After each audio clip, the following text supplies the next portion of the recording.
everyone, welcome back to my channel. It's been a while that I did not do cooking. So, I am making pinakbet Filipino. Actually, Filipino naman talaga yung pinakbet, diba? But it's the first time I'm cooking, I'm showing you how to cook online, my own style of pinakbet. Because, hindi ako kumakain ng squash or kalabasa. So, I just do other stuff without kalabasa. Okay? So, magmamarinate muna ako ng aking pork belly. So, here's my pork belly. There. And, so, may teaspoon na ako. May teaspoon na ako, pero, I'm using 2 tablespoon soy sauce. So, medyo maliit yung lagayan ko. So, marinate ko lang to ng kahit na 15 minutes lang. So, kahit 15 minutes lang. So, wala kaming normal na soy sauce. So, I'm using gluten-free. So, yan yung soy sauce namin dito. So, kahit 15 minutes lang, ibabad natin. So, lagyan ko siya sa taas ng salt, pepper, and salt. Salt there. Okay na. So, babad ko lang siya ng 15 minutes. Habang nagbababad ako ng 15 minutes, ikakat ko yung aking mga gulay. Naka-jacket ako kasi malamig yung bahay namin. And ito yung aking gulay. Talong, yung maliliit na bitter gourd or ampalaya, tapos sigarilyas. Okay. Guys, hindi ko talaga, I can't think, hindi ko maalala yung English nito, but this is sigarilyas. Okra or ladyfinger and string beans or sitaw. And then I have kamatis, sibuyas, bawang at saka luya. And then there's another one. I have bagoong alamang. Ilonggo style ito. Ito yung alamang ng Ilonggo. So, siguro ang gagawin ko dito, mga 2 teaspoon into 2 or 3 tablespoon water. So, imimix ko na siya sa water. Okay. So, ayan na. Mag-start na ako magluto. So, where's my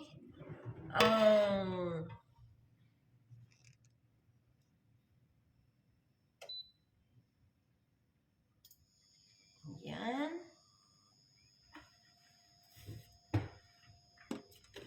Guys, olive oil yung gamit ko. Olive oil kasi wala kaming normal na oil dito. More olive oil and coconut oil kami dito. So, it's olive oil.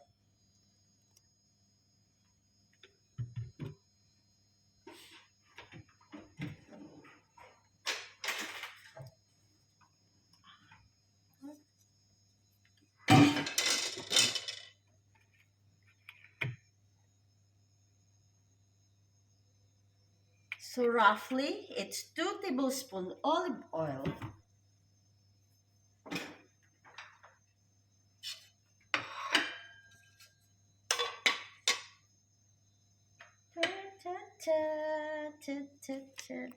So, it's been a while na hindi ako nagluto dahil nagbakasyon ako and then bumalik ako. So, walang tao dito sa bahay. So, itong week lang sila dumating. Pero ito is for me. Pagkain ko ito. So, para naman kasi lumalabas sila. So, wala akong makain. Kaya magluluto ako ng aking pagkain. So, mainit na yung aking kawali. Nasa Singapore ako, so unahin ko yung sibuyas.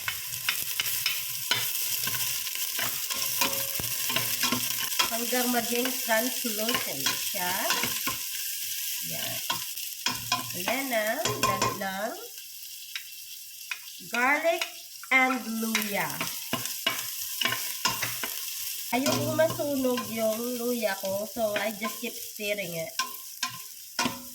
luya, at saka garlic, at saka onion. So now, yoki na siya. May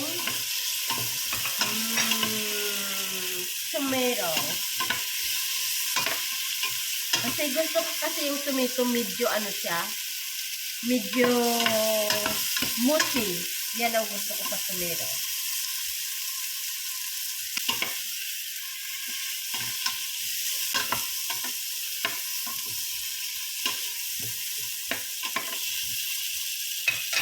And now, yung aking meat. Nalagay ko na yung aking meat.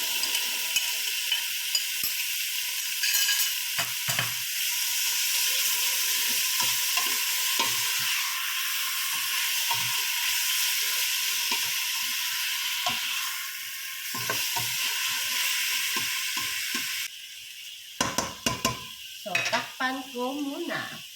Ayan.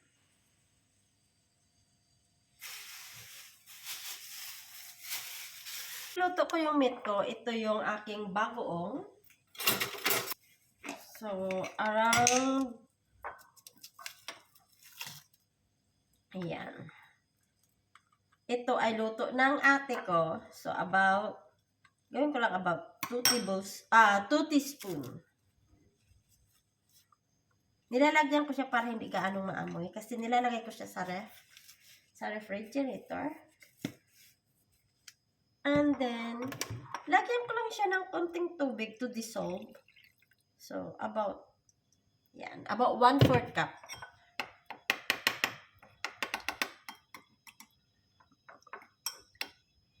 Dissolve na siya. Yan, oh.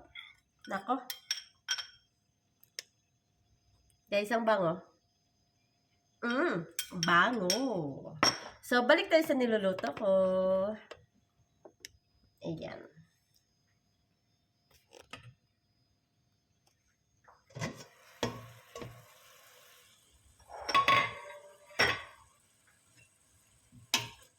And, okay. At ang una kong ilalagay is sitaw. Okay ko yung sitaw. Guys, simplihan ko lang to. As in, very, very simple. Very simple. Yan, sitaw. Isunod ko yung sigarilyas. Sigarilyas. Ampalaya. Bitter gourd. Nako, ang dami kong niluto. Akala mo ang daming kakain. Isang tao lang palang kakain. So, yung talong ko, binabad ko sa tubig kasi para hindi siya umitong. Actually, nagbabrown na nga siya, pero okay lang. So, sunod ko yung talong.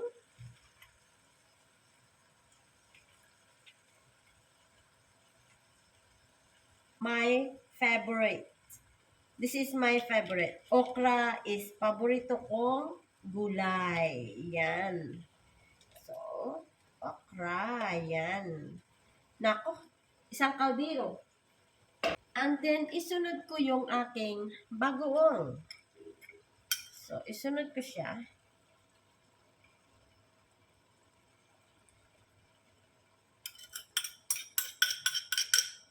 Ayan.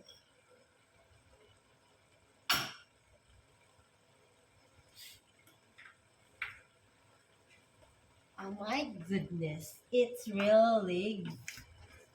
So, at saka hindi ko siya hahanguin muna ng sa gitna. Gilid lang ako. So, gilid-gilid lang. Ayan. Para ma-absorb. Okay. Yan lang. Gilid-gilid lang. Yan. At may sabaw siya. Masabaw naman siya. Yan. Hindi ko siya hanguin. And then, takpan ko siya. At hinaan ang apoy. So, ilagay ko lang siya ng 6. So, nasa number 6 lang yung apoy ko. So, sobrang mahina. So, mahinaan ko lang. So, ayan. Kung napansin nyo, hindi ako naglagay ng tubig. So, hayaan kong maluto siya sa sarili niyang tubig. Sa maliit lang na apoy. So, mahinang-mahina na apoy. So, yun ang ginawa ko dito. Kaya, super ang sarap, trust me. Yay!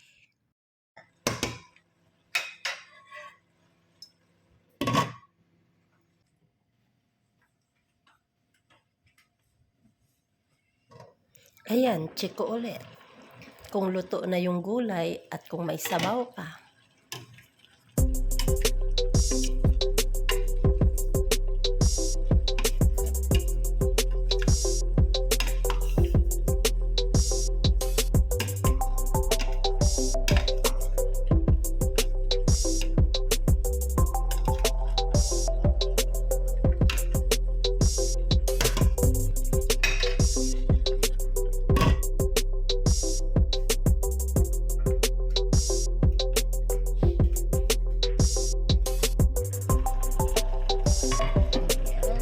Hanguin ko na siya.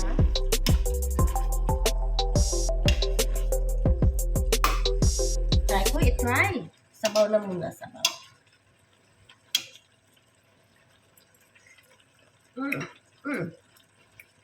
Luto na yung gulay. Ito yung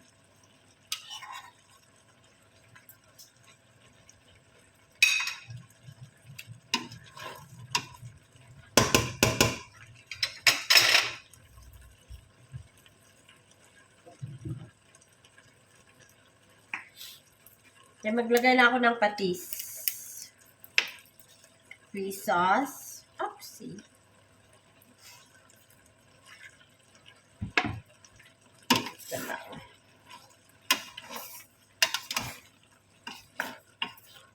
Ayan lang, ayan lang, ayan lang.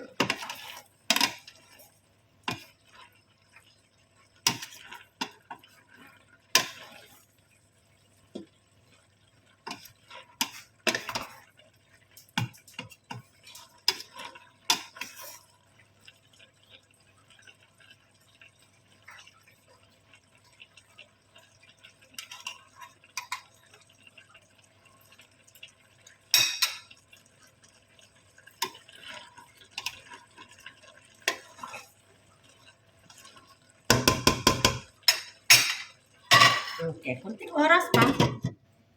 Kunting oras pa.